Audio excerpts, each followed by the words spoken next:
이강윤의 오늘 계속해서 국제 뉴스를 짚어봅니다. 네, 국제 뉴스 시작하겠습니다. 오늘도 인문결 연구소의 임상훈 소장님 나오셨습니다. 어서 오십시오. 안녕하십니까? 베토벤은 약간 여유였어요. 네. 조금 다이어트를 하시는 게 임토벤에 어울리지 않을까. 요즘에 부어가지고 좀 부으신 거군요. 기침은 좀 많이 나왔습니다. 기침은 많이 나왔습니다. 잠을 자야 살이 빠지는데. 프랑스 파리 그러면 뭐 자타가 공인한 세계 제1의 관광지이자 네. 많은 사람들이 언제라도 꼭 가보고 싶어하고 1년에 몇 번씩 이렇게 다녀오시는 임 소장님도 계시고. 그런데 파리시가 시내 중심가로 들어오는 관광객용 관광버스를 규제하겠다. 그러니까 서울로 굳이 비유해서 말하자면 사대문 안 같은 곳 예를 들면 네. 그런 곳으로는 아예 관광객들 버스 타지 말고 걸어 들어와서 걸어서 다니면서 구경해라 뭐 이런 소리예요? 그렇죠. 호호. 왜 그런데요? 이제 정말 극단으로 이 상황이 가니까 특단의 조치를 내린 것이죠. 말씀하신 것처럼 사실 파리의 그 관광 수입은 뭐 우리가 생각할 수도 있겠지만 어마어마한 것이죠. 그러니까 그 관광객 수로만 따지면은 프랑스가 이제 전 세계에서 가장 많은 관광객을 모으는 그런 국가고. 이태리보다 많아요? 예. 오. 관광객 수는. 그리고 그러니까 관광 수입으로 따지면 이게 제가 본 게 재작년 통계였는데 네. 관광 수입은 미국이 제일 많고 어허. 그다음이 뭐 프랑스, 이탈리 순서인데 사람 숫자로는 프랑스가 제일 많고 많습니다. 예. 관광객들이 와서 뿌리는 돈으로는 미국이 제일 많고. 뭐 땅이 넓으니까 왔다 갔다 하다 보면 돈을 많이 쓸 수밖에 없겠죠. 그렇죠. 자야 되고 교통비만 하더라도 먹어야 되고. 예. 그래서 어쨌든 그만큼 관광 수입을 많이 올리는 나라인데 오죽하면은 네. 아무래도 우리가 상식적으로 생각하면 관광 버스를 못 들어오게 하면은 수입이 아무래도 줄지 않겠습니까? 근데 그럼에도 불구하고 그런 대책을 세운 것은 뭐 관광만 따지더라도 질적으로 이건 너무 개선을 하지 않으면은 궁극적으로는 좋은 관광지로서의 명성이 멱칠한다. 이런 이제 평가를 결국 스스로 한 것이죠. 구체적인 무슨 이런 조치를 취하게 된 구체적인 뭐 사건이나 관광객들의 난장판 또는 뭐가 있었습니까? 아주 구체적으로 어떤 한 큰 사건이 있었던 건 아닌데요. 네. 최근에 계속 문제가 이제 불거져 왔던 거거든요. 예. 그러니까 사실 이런 거죠. 파리뿐만이 아니라 이제 외국에 관광을 가보신 분들은 이제 보셨을 거고 외국에 안 가봐도 압니다. 서울 시내 관광지라든가 제주도 뭐 이런 데 가봐도 예. 관광버스가 아주 벽을 쌓아놓고 1차선을 그렇죠. 이렇게 쭉 막고 있으면은 그거만큼 도시 경관도 해칠 뿐만 아니라 안전 문제. 게다가 교통 소통도 장애를 그렇죠. 한 차선을 다 먹어버리니까. 예, 4차선을 갖다가 양쪽 2차선을 먹어버리면은 완전히. 그러니까 이게 이제 파리에서도 굉장히 심각한, 특히 뭐 에펠탑이라든가 뭐 샹젤리제 거리라든가 이런 데로 가면은 그런 문제가 굉장히 많이 오래 전부터 지속돼 왔었거든요. 지적이 돼 왔고.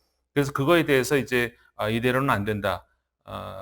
조치를 취해야 되겠다라고 하면서 이번에 파리 부시장이 이제 인터뷰에서 밝힌 내용이에요.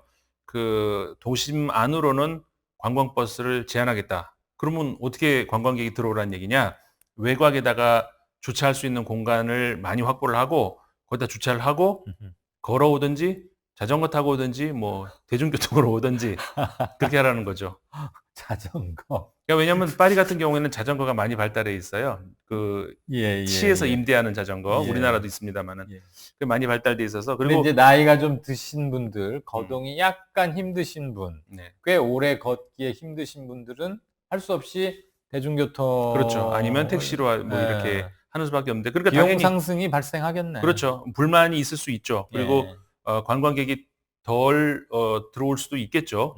근데 당연히 이제 그런 질문에 대해서도 부시장이 그런 건 충분히 우리가 이제 알고 있고 감안하고 있습니다만은 그거를 우리가 이제 감안하고도 이 조치를 취해야 할 수밖에 없다. 지속 가능한 관광 명소 제1위 파리의 명성을 지키기 위해서라면 이런 정도의 규제, 레귤레이션은 이제 해야 할 때가 됐다. 그렇죠. 뭐 이런 판단인가 봐요. 그렇죠. 근데 로마도 아마 로마는 꽤 이보다 앞서서 네. 버스가 주요 유적 근처에 가지 못하고 어느 지점에서 다 내리게 하고 이런 네. 걸 했죠. 로마는 그렇죠. 이미. 지금 이런 문제가 파리뿐만이 아니고 파리는 네. 이번에 이제 발표가 된 겁니다만은 예. 로마 지금 말씀하셨죠. 그다음에 이탈리아에도 유적지가 뭐 거기 관광지가 말고도 많잖아요. 많죠. 예. 예를 들어서 베네치아 같은 곳도 음흠. 얼마나 정말 아름다운 도시죠. 그런데 베네치아 시민들도 마찬가지로 2년 전입니다. 2017년에 대규모로 집단적으로 이렇게 반발을 하면서 예. 시위를 한 적이 있었거든요. 왜요? 베네치아에 관광객 좀 그만 와라. 사실 우리가 이렇게 얼핏 보면은 자기들이 관광 수입으로 먹고 살면서 그러게. 뭔 소리냐라고 하실 수 있는데 예. 그 내부 사정을 다 잘 들여다 보면은 사실 우리도 이제 서울 시내 몇 군데 같은 데 보시면 뭐 북촌이라든가 거기 주민들도 있잖아요. 예. 그러니까는 있죠. 관광 수입으로 뭐 이렇게 그것을 위해서 그곳에 와서 산다기보다는 여기가 내 그냥 거주지인데 예. 거기서 이제 관광객들 지나다니면서 문 두드리거나 사진 찍고 고성 그러면 이건 살 수가 없잖아요. 예. 베네치아가 이제 그런 꼴이 된 거라는 거죠. 어. 그냥 난 살기 위해서 여기 왔는데 내 일상이 그렇죠. 틀어지고 일상이죠. 방해받는다. 이게 1950년대에는 17만 명이 넘는 주민이 있었답니다. 베네치아에. 예. 근데 그 사건이 있었던 2017년에 가면 5만으로 줄어버렸어요, 인구가. 오. 그러니까 이게 뭘 의미하는 거냐? 그러니까 이 관광객들이 이제 계속 들어오면서 특히 이제 20세기 중후반 넘어가면서부터는 뭐 전 세계 글로벌화 되면서 관광 역시 뭐 굉장히 많이 그 외국 관광을 많이 그 찾지 않습니까?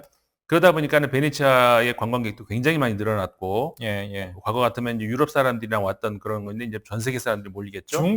중국 다니기 시작하면 뭐 아까 이제 우리 관광 인구수 얘기했잖아요. 예. 어디를 제일 많이 들어가느냐.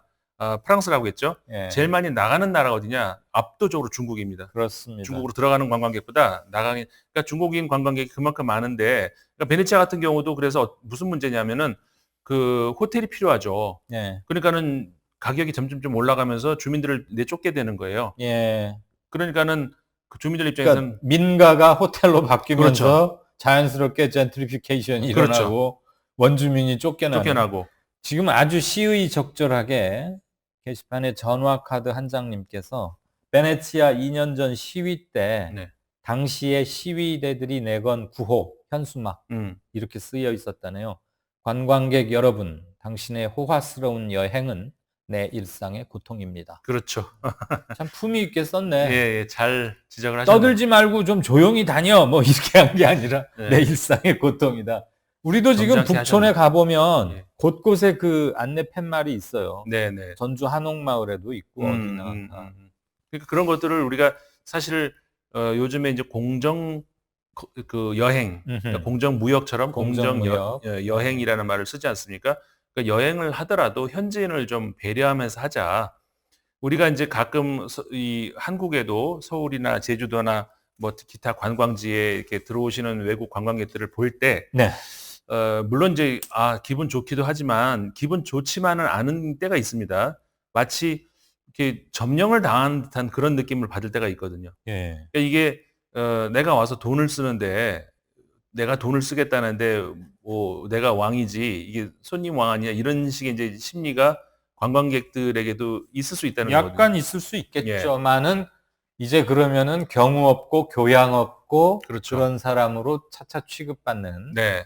그러니까 현지인으로서는 이렇게는 관광도 좋지만 수입도 좋지만 이런 걸 원하는 건 아니다. 그리고 아까 이제 베네치아 사례도 말씀드렸습니다마는 그 현지인들이 반드시 수입을 올리느냐 그게 아닐 수도 있거든요. 그렇죠. 그렇기 때문에 그리고 이제 아까 베네치아 경우도 뭐가 문제였냐면 그러니까 와서 소비를 또 하느냐 하면 또 꼭 그건 아니고 그러니까 거기 현지인들이 불만은 그런 겁니다. 와서 그러면 이탈리아 문화를 보고 이탈리아 예술을 보고 베네치아에 정말 볼 거 많죠. 예. 그러면서 이탈리아를 존중하는 그런 게 아니고 패스트푸드 이렇게 들고 다니면서 먹으면서 예. 그게 무슨 그 우리에 대한 그 배려며 에헤. 그러려면 미국 마이애미 비치를 가지 왜 맥도널드, 그렇죠. 뭐 코카콜라 그런 데를 이러면서 가지 그냥 굳이 왜 구경하고. 베네치아까지 와서 이제 그러느냐 이제 이런 거거든요. 얘기 하나 해도 되나? 예, 뭐 어떤 아주 오래전인데요. 마르코 폴로라는 그 레스토랑. 제가 베네치아에 아주 밤늦게 기차에 도착해서 숙소에 짐을 풀고 배가 고파서 나왔더니 당연히 다 문을 다- 껌껌한 10시 반도 밤 10시 반도 넘었는데 그렇죠. 당연히 그 전에 꺼지겠죠. 물론 네. 걔들이 아무리 저녁을 오래 먹어도. 근데 조그맣게 불이 켜져 있는 간판을 하나 봤는데 제가 아는 유일한 이태리 사람 마르코 폴로. 그 배 타고 여러 군데 돌아다녔다가 견문록 쓴 네, 사람이죠. 예. 근데 그 레스토랑 밑에 뭐 1840 몇 년 이렇게 써 있더라고. 오. 그때 개장한 거죠. 음. 대충 따져봤더니 우리 정조 때야. 음. 근데 불이 켜져 있어서 이렇게 올라갔는데 계단을 막 올라가는데 굉장히 비쌀 것 같아. 어마어마한 저택에 예. 카페트가 막 밖에서부터 촥 잔뜩 쫄아서 배는 고팠지만 갔어요. 예. 그랬더니 아주 백발이 성성하고 턱시도를 차려입은 멋진 노인분께서 문을 정중히 열어주고 오라는데 딱 저 혼자예요. 그래서 이 시간에 또 간단한 거 시키면 욕먹지 않을까 싶어서 이렇게 보는데 뭐 알지도 못하겠고 주머니도 별로 안 넉넉해서 이런 거 신청해도 되냐고 그랬더니 기꺼이. 그 말을 이태리 말로 하니까 제가 모르잖아요. 그런데 기꺼이인지는 어떻게 하셨어요? 예? 못 알아듣는데 어떻게 하셨어요? 아, 기꺼이. 그래서 무슨 뜻이냐고 물었더니 영어로 네, 기꺼이라고 말을 하고. 저처럼 거기 음식을 먹어줘야지. 그렇죠. 미안해요. 엉뚱한 얘기. 아니요. 그 경험담이 진짜로 딱 와닿지 않습니까? 우리가 이제 서울 시내 가면 밤 하늘에 이렇게 십자가밖에 안 보인다고 외국인들이 그런 거 많이 하는데 우리 외국에 나가면 노란 M자밖에 안 보이는. M? 예. 지하철? 아니 맥도날드. 아, 맥도날드. 멀리서 위에 솟아 있는 M자 딱 보면은 그래서 무슨 샹젤리제에 있는 맥도날드를 파리시에서 허가를 오랫동안 안 내준 적이 한 번 있는데 이유가 그 맥도날드 미국에 있는 맥도날드는 다 CI 통일이라 그래가지고 내외장 인테리어 익스테리어가 똑같잖아요. 네, 한눈에 알아볼 수 있게. 그건 당연히 CI는 맞는 건데 노란 바탕에 빨간 M이든가. 그런데 파리에서는 저게 주변 경관과 어울리지 않고 그렇죠. 너무 튀고. 파리는 그런 생각할 수 있죠. 네, 그래서 파리에서는 저 간판을 쓸 거면 너희들은 여기에 가게를 못 낸다. 그러니까 또 맥도날드가 우리가 천하의 맥도날드인데 천하의 맥도날드인데 지들은 그렇게 말하죠. 네. 왜 파리만 그렇게 하느냐? 그래서 서로 버텼대요. 그러니까 파리시가 아쉬울 게 하나도 없지. 근데 맥도날드는 그 비싼 자리에 가게세니 뭐니 다 확보를 해놓고 오픈 준비도 다 하고 간판을 걸려고 하다 그 일이 생긴 거거든. 그래서 한 1년 10개월가량인가 아마 아실 텐데 10개월까지 하다가 맥도날드가 항복했어요. 그래서 아마 흰색 M에 간판 사이즈도 조그맣게 하고 뭐 이랬다는 얘기 들었어요. 예. 그러고 보니까 지금도 파리에 그 하늘 높이 솟아있는 가끔 이렇게 다니다 보면은 이게 십자가 솟아있듯이 위로 솟아있는 M자가. 근데 이제 파리는 그걸 보니까 그게 좀 없긴 없네요. 뭐 어쨌든 이런 것들이 이제 국제적으로 문제가 되고 바르셀로나 같은 경우는 버티다 못해가지고 주민들이 집단 시위가 결국은 폭력 시위까지. 그래가지고 5성 호텔 유리창을 부신다던가. 주민들이? 예, 주민들이. 더 이상 그 관광객을 못 버티겠다는 거죠. 이른바 관광 과도 현상. 네, 뭐 영어를 써서 죄송한데 오버 투어리즘을 그렇게 부르죠. 우리 제주도에서도 지금 그렇죠. 제주도에서도 그렇잖아요. 시민운동 차원에서 막 일어나는데 네, 이미 바르셀로나나 파리 이런 데서는 조금 더 먼저 일어났군요. 그렇죠. 그래가지고 그게 이제 오죽하면은 그 바르셀로나, 아까 베네치아, 로마 이런 경우에는 관광 수입이 어마어마한 도시 아니겠습니까? 근데 오죽하면은 그런 시위를 벌일까? 이 정도로 해도 그래도 꾸역꾸역 몰려오니까 이러는 거 아닌가? 한편으로는 그런 생각도 좀 들긴 듭니다. 관광 수입이 그래도 많으니까 적당히 좀 하자 뭐 이런 이제 호소인 것 같은데.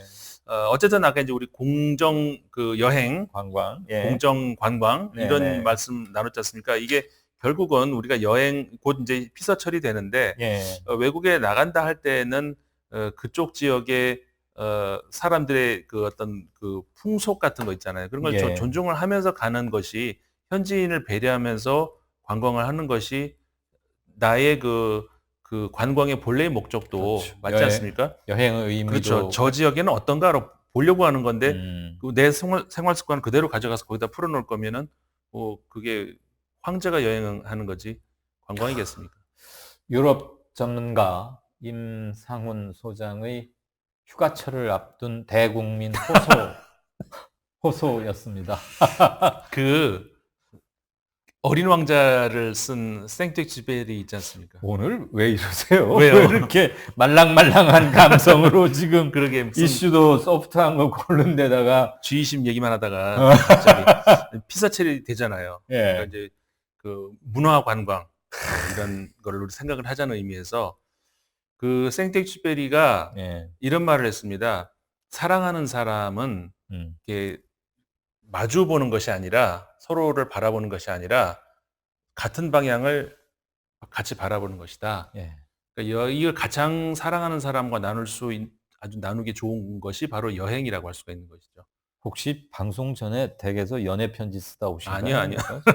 연애 편지 쓸 사람 없고 아니 근데 제가 굉장히 좋아하는 말이었거든요. 예. 예. 아주 유명한 귀절이죠. 예. 예. 그러니까 이게 여행 가서도 이제 뭐 여행 가서 이제 우리가 어디를 보겠죠. 서로 마주보고 있겠습니까?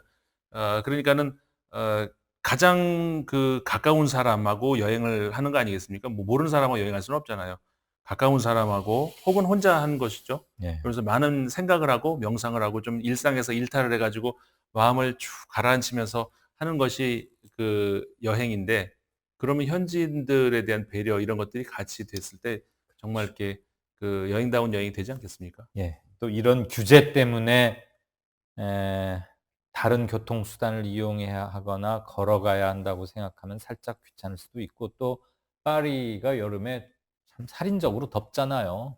네. 그러면 에어쿨링이 잘 되는 대형 럭셔리 리무진 관광버스를 타고 개선문 앞에까지 쫙쫙 들어가던 거 생각하면 고생스러울 수는 있겠지만 파리의 조치도 뭐 그들 입장에서는 충분히 이해도 되고 그나저나 오늘 뭐 좀 이상합니다. 아닌데.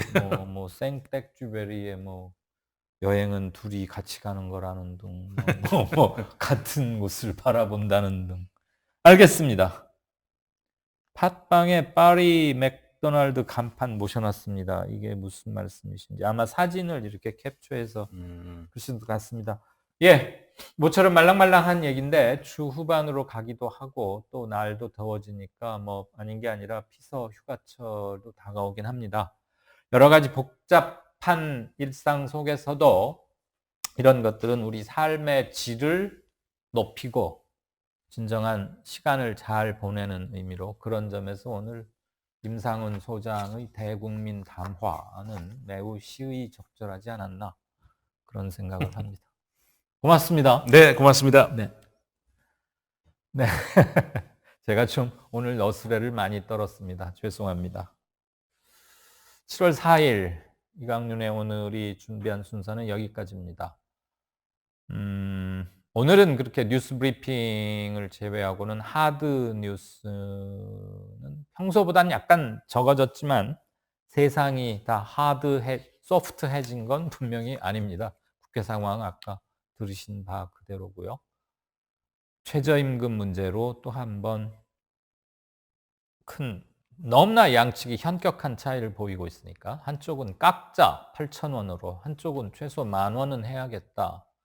또 이 중간에서 어느 지점에서 합의가 되지 않을까 싶긴 한데 해마다 이럴 일이 아니고 최저임금은 말 그대로 최저 이 정도는 지키라는 것이지 그것만 하면은 경영자나 고용주는 할 짓을 다 했다라는 것은 아닌데 최근 1, 2년 동안 최저임금을 둘러싼 논의가 가열되면서 마치 최저임금만 지키면 뭘 다 한 양 그런 인식의 확산은 경계해야 한다고 봅니다.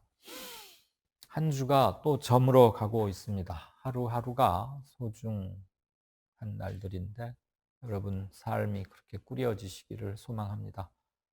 이강윤의 오늘 이걸로 마치고 내일 오후 5시에 다시 뵙겠습니다. 고맙습니다.